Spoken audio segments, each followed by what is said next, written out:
బేతాళ కథలు అద్భుత చికిత్స. పట్టువదలని విక్రమార్కుడు చెట్టు వద్దకు తిరిగి వెళ్ళి చెట్టుపై నుంచి శవాన్ని దించి భుజాన వేసుకొని ఎప్పటిలాగే మౌనంగా శ్మశానం కేసి నడవసాగాడు. అప్పుడు శవంలోని బేతాళుడు, రాజా, కొన్ని శక్తులు ఇతరులకు మేలు చేసి తనకు కీడు తెచ్చి పెడతాయి. అందుకు నిదర్శనంగా నీకు సుమంతుడి కథ చెబుతాను, శ్రమ తెలియకుండా విను అంటూ బేతాళుడు ఇలా చెప్పసాగాడు. పూర్వం కామాఖ్యా నగరాన్ని పరిపాలించిన కామపాల మహారాజుకు ఒకప్పుడు భయంకరమైన చర్మవ్యాధి సంప్రాప్తమై ఎలాంటి చికిత్సలకు లొంగకపోయింది. నయం కాకపోగా వ్యాధి వృద్ధి చెందుతూ వచ్చింది. ఈ వ్యాధి ఎవరి వల్ల నివారణ కాదని కామపాల మహారాజుకు బెంగపట్టుకున్నది. తన రోగాన్ని నయం చేసిన వారికి తన అర్ధరాజ్యమిస్తానని ఆయన దేశదేశాలా చాటింపు వేయించాడు. ఈ చాటింపు విని వంగదేశీయుడైన వైద్యుడొకడు సుమంతుడనేవాడు కామాఖ్యా నగరానికి వచ్చి రాజును చూసి ఆయన వ్యాధిని పరీక్షించి, మహారాజా, ఈ వ్యాధిని నేను అతి శీఘ్రంగా నివారణ చేయగలను అని అన్నాడు. ఎంతకాలం చికిత్స పొందాలి? ఏమేమి ఔషధాలు తీసుకోవాలి? ఎంత ఖర్చవుతుంది? నాకు లేనిపోని ఆశలు కల్పించక నిజం చెప్పు అని కామపాలుడన్నాడు. తమరు ఏ ఔషధమూ తీసుకోనవసరం లేదు. నేను చెప్పిన ప్రకారంగా వ్యాయామం చేస్తే చాలు. అదైనా ఒక్కపూటే, మర్నాటికల్లా వ్యాధి ఉండదు అని సుమంతుడన్నాడు. ఎన్ని మాత్రలు మింగినా, ఎన్ని కషాయాలు తాగినా లొంగని మొండి వ్యాధి ఒక్క పూట వ్యాయామం చేయటం వల్ల ఎలా పోతుందో రాజుకు అర్థం కాలేదు. నువ్వు చెప్పే ఈ వ్యాయామం ఎప్పుడు ప్రారంభించాలి అని రాజు అడిగాడు. రేపుదయమే నేను తమ దర్శనానికి వస్తాను. అప్పుడే నేను చెప్పే విధంగా తమరు వ్యాయామం చేద్దురుగాని అని సుమంతుడు రాజు వద్ద సెలవు పుచ్చుకొని రాజు ఏర్పాటు చేసిన బసకు వెళ్ళిపోయాడు. అతను ఆ రోజు ఒక వడ్రంగిని పిలిపించి బరువైన గద ఒకటి కొయ్యతో తయారు చేయించి దాని పిడిలో డొల్ల చేసి అందులో ఏదో ఔషధం పెట్టి పిడి గదకు అమర్చాడు. మర్నాడు ఉదయమే అతను ఆ గద తీసుకుని రాజుగారి వద్దకు వచ్చి, మహారాజా, మీరు వెంటనే ఈ గదతో వ్యాయామం ప్రారంభించండి అని అన్నాడు. రాజు అలాగే చేశాడు.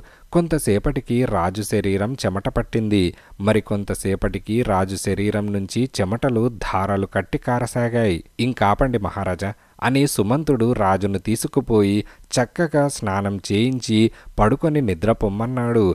రాజుకు ఒళ్ళు తెలియని నిద్ర పట్టింది. ఆయన మర్నాడు ఉదయం దాకా అలాగే నిద్రపోయాడు. లేచి చూసుకునేసరికి ఒంటిన ఎక్కడా ఒక్క మచ్చలేదు. తన శరీరం మేలిమి బంగారు ఛాయతో మెరిసిపోతూ ఉండటం చూసుకొని రాజు ఆనందంతో పరవశుడైపోయాడు. ఆయనకు పునర్జన్మ ఎత్తినట్టనిపించింది. మర్నాడు రాజు సుమంతుణ్ణి తన దర్బారుకు పిలిపించి, వైద్యుడా, నీ చికిత్స అమోఘం. నువ్వు సాక్షాత్తు ధన్వంతరివి గాని మామూలు వైద్యుడివి కావు. ఔషధ ప్రయోగం లేకుండా నాకు ఎలా చికిత్స చేశావు? మాకందరికీ తెలుసుకోవాలని ఉన్నది అని అన్నాడు. ఔషధ ప్రయోగం చేశాను మహారాజా. మీరు నిన్న వ్యాయామం చేయటానికి ఉపయోగించిన గద పిడిలో ఔషధం పెట్టాను. అది పిడికుండా మీ శరీరంలోకి చెమట ద్వారా ప్రవేశించి మీ వ్యాధిని నిర్మూలించింది. అంత గాఢమైన మందును మరే విధంగా శరీరంలో ప్రవేశపెట్టినా ప్రాణాపాయం కలగవచ్చు. అంతకన్నా తక్కువ శక్తివంతమైన ఔషధాలకు తమ జబ్బు లొంగేది కాదు అని సుమంతుడన్నాడు. అద్భుతం, నీకేం కావాలో కోరుకో. నా వ్యాధి నయం చేసిన వారికి అర్ధరాజ్యమిస్తానన్నాను. కావాలంటే ఈ క్షణాన ఇచ్చేస్తాను అని రాజు అన్నాడు. మహారాజా, నేను ఒంటరిగాణ్ణి, వైద్యం చేసుకునేవాణ్ణి. తమరిచ్చే అర్ధరాజ్యం నేనేం చేసుకుంటాను? తమ అనుగ్రహముంటే నాకంతే చాలు అని సుమంతుడన్నాడు. రాజు సుమంతుణ్ణి తన ఆంతరంగికుల్లో ఒకడిగా దగ్గర ఉంచుకొని తన తమ్ముణ్ణి చూసినట్టుగా చూసుకుంటూ ఎంతో ప్రేమతో పాలించసాగాడు. ఇలా కొన్నాళ్లు గడిచాక ప్రధానమంత్రి రాజుతో ఏకాంతంగా, మహారాజా, తమకు హితవుగాని సలహాగాని ఒకటి ఇవ్వదలిచాను అని అన్నాడు. ఏమిటా సలహా అని రాజు మంత్రిని అడిగాడు. ఈ వైద్యుణ్ణి ఇలా నెత్తికెక్కించుకోవటం చాలా అపాయకరం. అతన్ని తక్షణం పంపేయండి అని మంత్రి అన్నాడు. మీరు చెప్పే మాటకు అర్థం లేదు. అతను నాకు చేసిన మేలు మరవరానిది. అతని రుణం ఏం చేసినా తీరదు. ఇలాంటి సలహాను మరెన్నడూ ఇవ్వకండి అని రాజు కటువుగా మంత్రిని మందలించాడు. ఇలా మరికొంతకాలం గడిచింది. మంత్రి రాజుకు మళ్ళీ అదే సలహా ఇచ్చాడు. మీరు సుమంతుడిపైన ఎందుకిలా పగబట్టారు? అతను మీకేం అపకారం చేశాడు అని రాజు మంత్రిని అడిగాడు.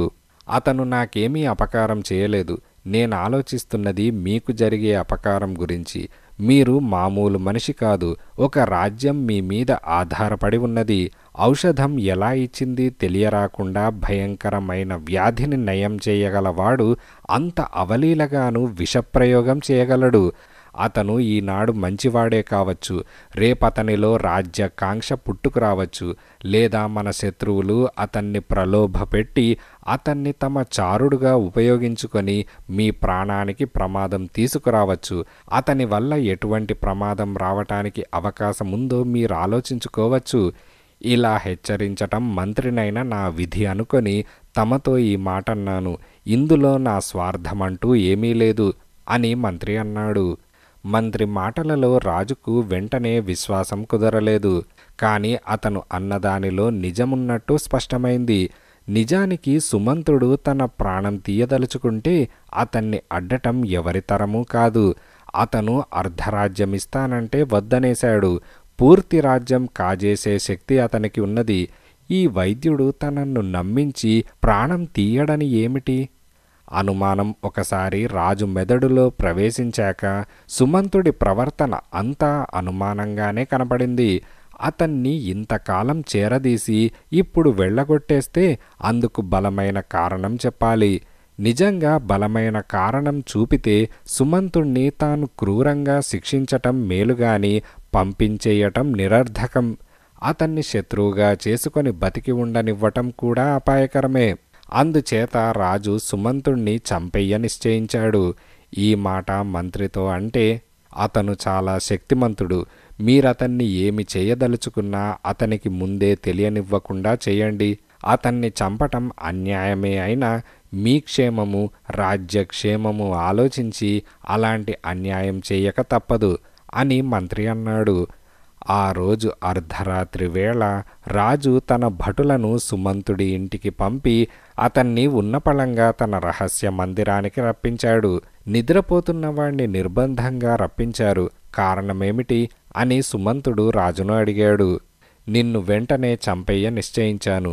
నీ తల తీయటానికి తలారి సిద్ధంగా ఉన్నాడు అని రాజు అన్నాడు. నేను చేసిన ద్రోహం ఈ దండనకు కారణం అని సుమంతుడు అడిగాడు. నువ్వు చేయబోయే ద్రోహానికి ఇది శిక్ష. నరమానవుడికి తెలియకుండా నా శరీరంలోకి ఔషధాన్ని పంపిన వాడివి అలాగే విషాన్ని పంపలేవా? నీ వల్ల నాకు ఏ క్షణానైనా ప్రాణాపాయం ఉన్నది. అందుచేత నీ తల తీసేస్తే గాని నేను నిశ్చింతగా ఉండలేను అని రాజు అన్నాడు. తమకు నేను బతికి ఉండటం బాధాకరమైతే సంతోషంగా నా ప్రాణాలు బలిపెడతాను. ఈ అవకాశాన్ని వినియోగించి మీకు ఒక గొప్ప మంత్రం యొక్క ప్రభావాన్ని చూపుతాను. ఇంటి వద్ద నా దగ్గర ఒక ప్రాచీన తాళపత్ర గ్రంథమున్నది. అందులో ఒక మంత్రమున్నది. నా తల తీసేశాక తమరా మంత్రం చదివి ప్రశ్నలు వేసినట్లయితే నా తల వాటికి సమాధానాలిస్తుంది అని సుమంతుడన్నాడు. రాజుకు వెంటనే ఆసక్తి కలిగింది. సుమంతుడి శక్తులలో ఆయనకు అపారమైన నమ్మకమున్నది. ఏది ఆ తాళపత్ర గ్రంథం అని ఆయన అన్నాడు. తమరు భటుల వెంట నన్ను నా బసకు పంపినట్టయితే ఆ గ్రంథాన్ని వెతికి తెస్తాను అని సుమంతుడన్నాడు. రాజు అందుకు సమ్మతించాడు. భటులను బయట ఉండమని సుమంతుడు లోపలికి వెళ్ళి ఒక తాళపత్ర గ్రంథం తీసి దాని పత్రాలకు విషం పూశాడు. దాన్ని తీసుకొని అతను రాజు వద్దకు తిరిగి వచ్చి, మహారాజా, నేను చెప్పిన పుస్తకం వెతకటానికి కొంచెం ఆలస్యమైంది, మన్నించాలి. ఇదే ఆ పుస్తకం. తమరు చేతులు కడుక్కొని వచ్చి ఒక్కొక్క పత్రమే ఎంచి 20వ పత్రం చదవండి. అందులో నేను చెప్పిన మంత్రం తమకు కనిపిస్తుంది అని అన్నాడు. రాజు ఆత్రంగా లేచి వెళ్ళి చేతులు కడుక్కొని వచ్చి తాళపత్రాలను లెక్కిస్తూ ఒక్కొక్కటే తిప్పసాగాడు. ఆయన 10 పత్రాలు తిప్పేసరికి నరాలు లాగాయి. 20వ పత్రం దాకా వచ్చేలోగానే ఆయన విరుచుకు పడిపోయి ప్రాణాలు వదిలాడు. సుమంతుడు రాజుగారి గది నుంచి బయటకు వచ్చి రాజభటులతో, రాజుగారు నిద్రిస్తున్నారు, రేపుదయం వచ్చి వారి దర్శనం చేసుకుంటాను అని ఇంటికి పోయి తన వస్తువులన్నీ మూటగట్టుకొని తెల్లవారేలోగా రాజ్యం పొలిమేర దాటి వెళ్ళిపోయాడు. బేతాళుడు ఈ కథ చెప్పి, రాజా, కామపాలుడి దుర్మరణానికి కారకులెవరు? నిష్కారణంగా రాజు మనస్సులో అనుమానం ప్రవేశపెట్టిన మంత్ర, లేక సుమంతుడు ఇలా చేస్తాడని మంత్రి ముందుగానే చెప్పాడు గనక రాజుకు విషప్రయోగం చేసి చంపిన నేరం సుమంతుడికే చుట్టుకుంటుందా? ఈ ప్రశ్నకు సమాధానం తెలిసి కూడా చెప్పకపోయావో నీ తల పగిలిపోతుంది అని బేతాళుడన్నాడు. దానికి విక్రమార్కుడు, తన ప్రాణం మీదకు వచ్చిన దాకా రాజును చంపాలన్న దురాలోచన సుమంతుడికి లేదు, అందుచేత అతను నిర్దోషి. మంత్రి కూడా నిర్దోషి అనటానికి సందేహం లేదు. రాజ్యక్షేమం కోరి అతను కామపాలుణ్ణి హెచ్చరించాడు. అలా చేయటం అతని విధి కూడా. కానీ రాజు చేజేతులా తన చావును తానే తెచ్చిపెట్టుకున్నాడు. మంత్రి మొదట సలహా ఇచ్చినప్పుడు దాన్ని చెవిన పెట్టలేదు. తర్వాతనైనా మంత్రి హెచ్చరికను పాటించలేదు. ఆ హెచ్చరిక ప్రకారం సుమంతుణ్ణి పిలిచి వెంటనే తల తీయించి ఉండవలసింది. కానీ అలా చేయక అతన్ని ఇంటికి వెళ్ళి రానిచ్చాడు. మంత్రి సలహాను అక్షరాలా పాటించి ఉంటే కామపాలుడు ఈ విధంగా దుర్మరణం పాలై ఉండడు అని విక్రమార్కుడు సమాధానమిచ్చాడు. రాజుకు ఈ విధంగా మౌనభంగం కలగగానే బేతాళుడు శవంతో సహా మాయమై తిరిగి చెట్టెక్కాడు.